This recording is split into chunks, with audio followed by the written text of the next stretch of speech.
Merci. Madame Buis.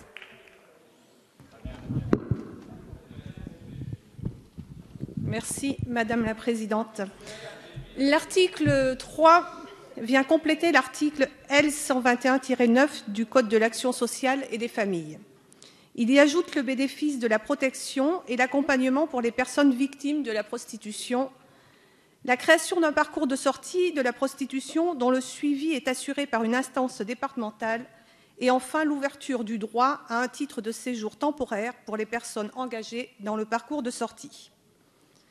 Ces dernières semaines, par voie de communiqués de presse, de pétitions et autres tribunes, nombreux ont été les débats sur la question de la pénalisation du client, réduisant dès lors cette proposition de loi à de simples mesures pénales.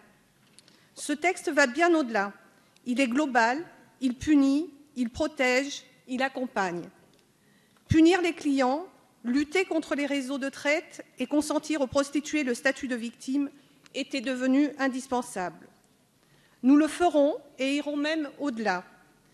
Car comment pourrions-nous lutter contre les formes modernes d'esclavage sans protéger ces femmes des réseaux qui les ont tant détruites et qui les hanteront à jamais? Comment prétendre mettre fin à ces situations de misère sans accompagner véritablement celles dont les seuls repères étaient la violence, la brutalité et la soumission? Affirmant avec force notre volonté de ne pas abandonner les victimes à leur triste sort, cet article 3 donne corps et crédibilité à la position abolitionniste de la France.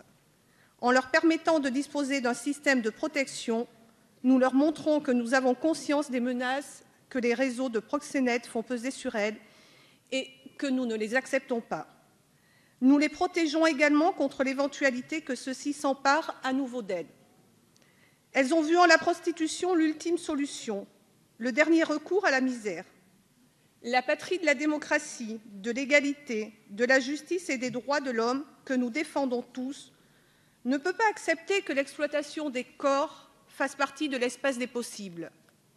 Par le parcours de sortie et le contrat qu'il suppose, nous montrons à ces victimes qu'une autre voie est possible.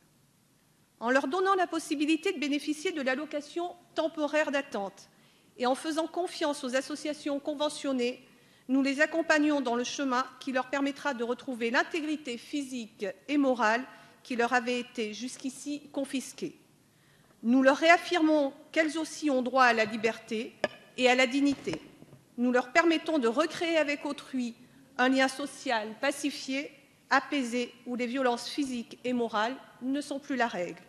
Pour finir, nous leur signifions que l'État n'est pas l'ennemi des victimes, mais ennemi de leurs bourreaux. Cet article en est la promesse.